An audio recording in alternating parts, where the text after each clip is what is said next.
Cerisette, on se retrouve dans une nouvelle vidéo et cette fois-ci c'est une vidéo que certaines d'entre vous en privé m'ont demandé. Je me suis dit que c'était une assez bonne idée. C'était assez difficile pour moi de la faire parce que je devais essayer de trouver des solutions basées sur ma propre expérience, mais j'espère pouvoir vous apporter quelques petites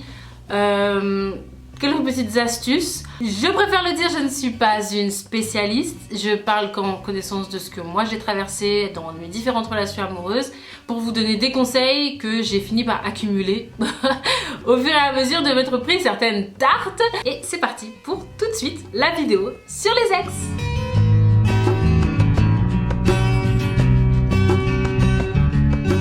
Alors tout d'abord je vais vous parler de 5 comportements dont potentiellement vous avez honte. Et donc on a honte. Et ensuite je vais vous donner malheureusement que 4, parce que je n'ai pas trouvé 5, mais 4 solutions que vous pouvez apporter pour pouvoir vous en remettre. Ces 5 comportements sont des comportements que j'ai moi-même traversés, que j'ai moi-même connus et donc que je peux affirmer comme étant normaux après une rupture amoureuse. Après une rupture amoureuse, on pense constamment à lui, c'est parfaitement normal. Si vous avez aimé cette personne ou même si c'est vous qui avez mis fin à la relation pour différentes raisons, c'est parfaitement normal de penser constamment à lui. Vous avez tendance à vous culpabiliser, on a tendance à se culpabiliser en se disant pourquoi je pense toujours à lui alors que c'est terminé, mais c'est normal. Quelqu'un qui a toujours été à l'intérieur de votre quotidien, qui a fait partie de votre vie pendant un certain temps, c'est normal de ressentir de la douleur et que cette personne occupe toujours vos pensées. Le deuxième comportement parfaitement normal et habituel lorsqu'on est l'ex de quelqu'un ou qu'on a un ex, donc lorsqu'on a rompu, c'est de chercher à rentrer en relation avec cette personne, à rentrer en contact avec lui, que ce soit au téléphone. Moi, lors de mes précédentes relations, lors de ma grosse rupture, de ma grosse relation précédente avant Monsieur Cerise, c'est lui qui avait rompu, c'est moi qui me suis pris la rupture dans la gueule. Et effectivement, j'ai tenté de l'appeler parce que j'avais ce besoin de rentrer en contact avec lui, de l'entendre en fait, tout simplement. C'était très très dur. Et je me souviens même que c'est arrivé 1 ou 2 fois où je me sentais pathétique au point de l'appeler juste pour pleurer. Donc ce sont des choses qui arrivent, ce sont des choses qui sont tristes à vivre et difficiles à vivre, mais ce sont des choses qui arrivent. Exactement aussi pour les SMS. Il y avait 2 types de comportements me concernant. Le premier type de comportement, c'est relire tous les SMS. J'avais poussé le vice à exporter la totalité de nos SMS via une appli, exporter la totalité de nos SMS en PDF et je relisais la totalité de nos SMS depuis le premier jusqu'au dernier comme un bouquin. Je me passais des soirées à relire le premier SMS qu'on s'est envoyé jusqu'au dernier qu'on s'est envoyé et c'était très très dur. Et voilà, je ne comprends toujours pas pourquoi je faisais ça, mais c'est un comportement que j'ai eu. Et le deuxième, c'est de lui envoyer des textos. Tout type de texto, le texto faussement laconique de ah ça y est c'est juste pour prendre tes nouvelles, ou le texto tu me manques carrément, où on se dit on imagine que c'est comme ça qu'on le reconquérera. Le troisième moyen aussi de rentrer en contact avec lui, c'est d'aller aux mêmes soirées que lui, se dire qu'il potentiellement aller dans tel bar à tel jour ou à telle période, donc je vais y aller pour soi-disant faussement retomber sur lui. Oh t'es là, comment ça se fait? Et non, faut pas faire ça non plus. Et le quatrième, dont on ne parle pas assez, mais qui peut effectivement arriver, c'est de chercher tout simplement à recoucher avec cette personne en mettant divers moyens en œuvre. Des fois c'est lui qui vous laisse le faire, des fois c'est vous qui incitez la chose. Quelqu'un qui a partagé votre intimité pendant si longtemps, qui peut-être vous connaît sur ce plan-là depuis très longtemps, ça peut être tentant de se dire qu'on va remettre le couvert. Ou pire encore, de se dire qu'on va remettre le couvert pour le reconquérir. Mais bien souvent, s'il y a eu rupture, que ce soit de votre côté ou de l'autre côté, il y a une raison. Donc, vouloir rester en contact avec lui par différents types de moyens, c'est le deuxième comportement normal et assez classique. Le troisième type de comportement, c'est de rester moralement en lien, attaché avec lui. C'est-à-dire écouter les musiques que vous écoutiez ensemble, faire les choses toute seule, mais que vous aviez l'habitude de faire ensemble pour essayer de rester connecté avec lui.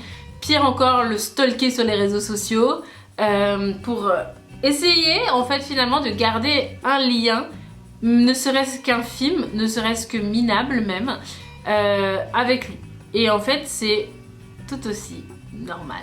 Le quatrième point, ça m'a mis 1 an et demi avant de pouvoir m'en séparer, c'est garder les affaires dans son appartement, garder les affaires de l'autre avec soi.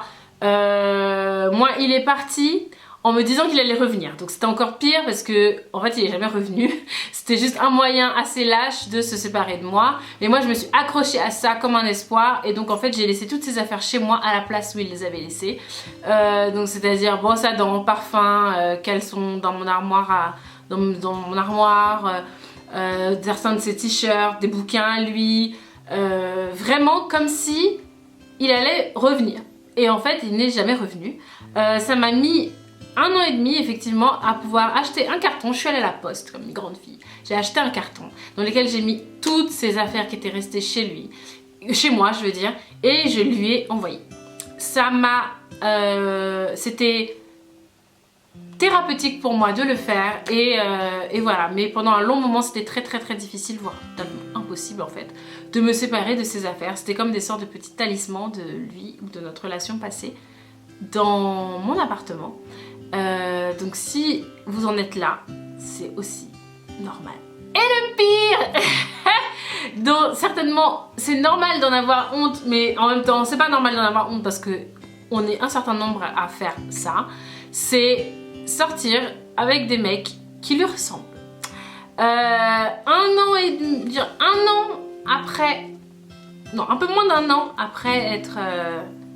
après qu'il m'ait plaqué en fait tout simplement, je me suis inscrite sur des sites de rencontres et je me suis rendu compte que je rentrais en relation avec des mecs, enfin je veux dire j'acceptais de discuter, voilà, j'acceptais de discuter avec des mecs qui lui ressemblaient physiquement. Ça n'a jamais été plus loin, Dieu merci j'ai même pas rencontré ces mecs là, mais je me suis rendu compte en fait que les différents mecs avec qui je parlais avaient plus ou moins tous la même gueule, et que cette gueule était celle de mon ex. Si ça n'a pas marché avec lui, il y a très peu de chances que ça marche avec un autre qui a les mêmes paramètres que cette personne-là. Je vous déconseille de le faire puisqu'en fait vous ne voulez pas démarrer une relation avec cette nouvelle personne, mais avec cet ancien lui, et c'est très malsain.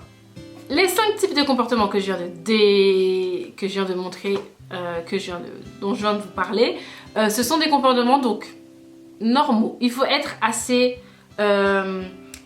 indulgent avec soi-même en se disant c'est normal, je traverse ce genre de période là, j'essaye de me préserver, j'essaye de ne pas trop souffrir, j'essaye de faire en sorte de limiter la casse, mais si vous avez ce type de comportement, n'en ayez pas honte, c'est juste la preuve que vous souffrez. Et c'est normal de souffrir après une relation, c'est normal.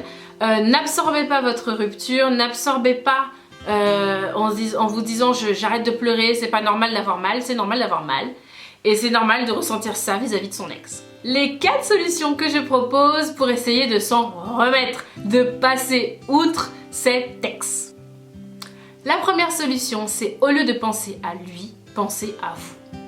De penser à vous tel que vous étiez, pas avant votre relation, pas pendant votre relation, mais à cette personne que vous êtes maintenant. Celle que vous êtes profondément, en dehors de lui. Donc, le meilleur moyen en général de pouvoir avoir une nouvelle vision de soi, c'est de changer de coupe de cheveux. C'est assez classique. La coupe de cheveux après rupture, c'est un gros classique, mais c'est un super moyen pour se redécouvrir et savoir qui on est, soit en dehors de lui. Essayez de vous réapprivoiser vis-à-vis de votre corps.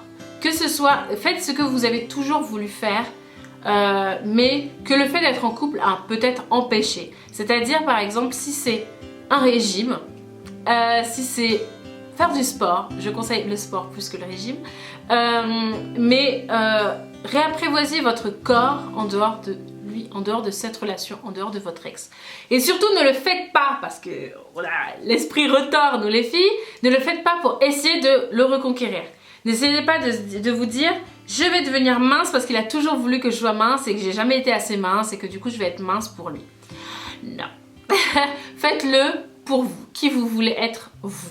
Pas ma relation passée juste avant, mais une de mes anciennes relations qui a été extrêmement difficile, extrêmement violente pour moi, extrêmement compliquée, parce que il était presque rentré, pas presque, il était totalement rentré dans mon cerveau, arrivé à me manipuler, arrivé à faire ce qu'il voulait de moi.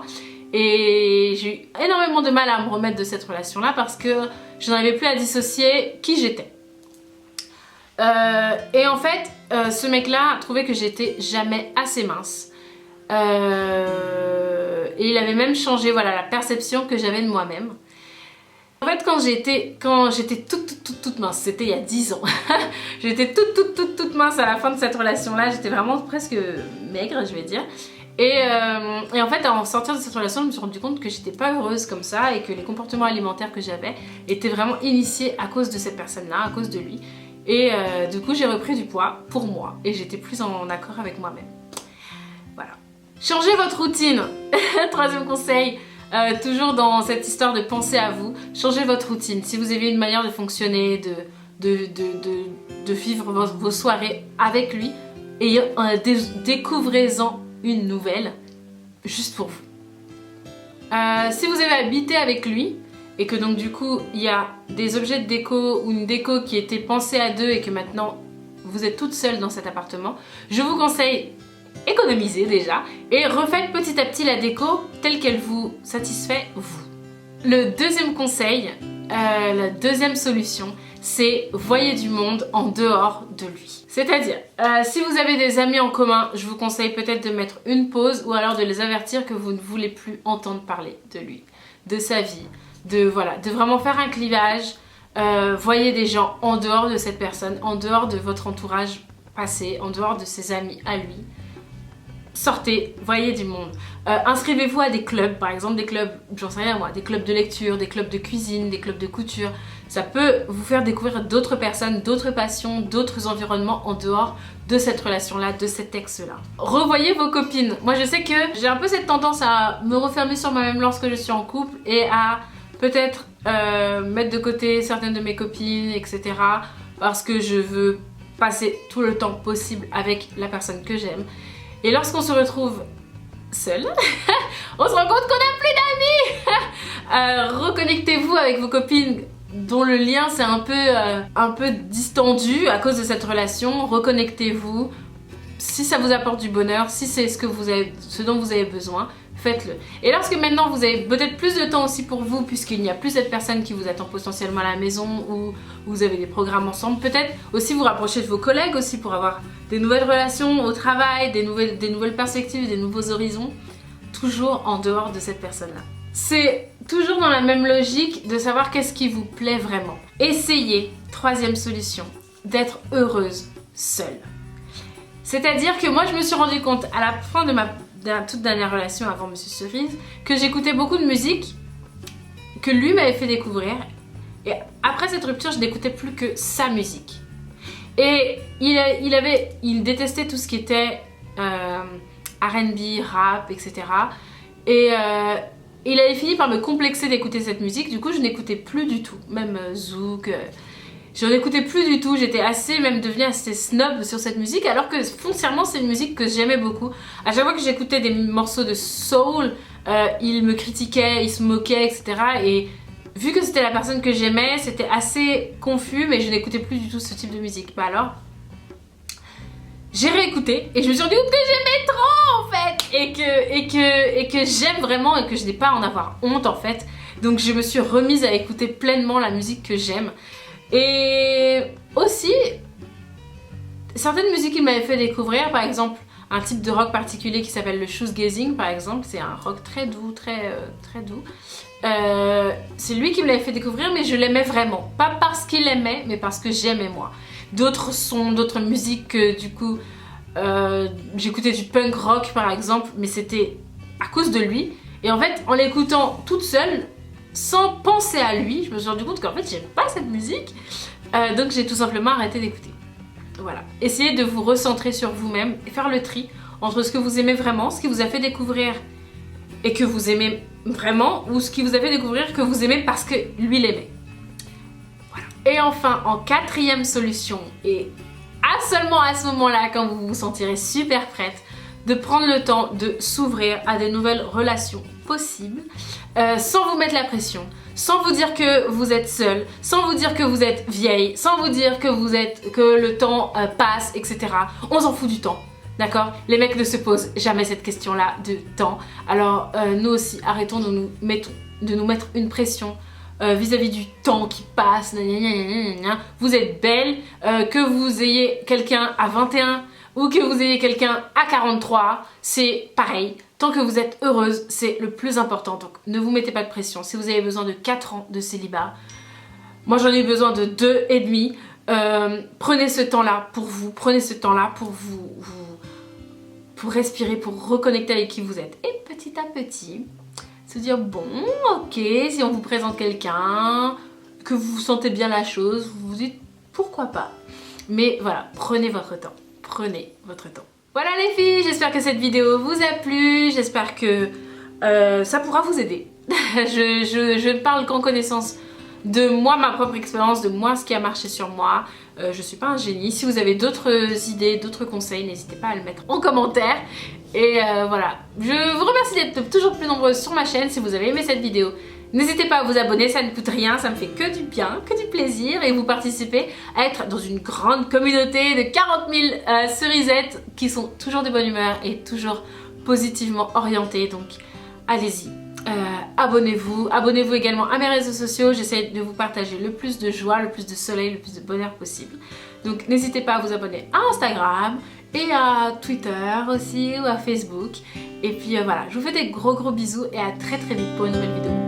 Mouah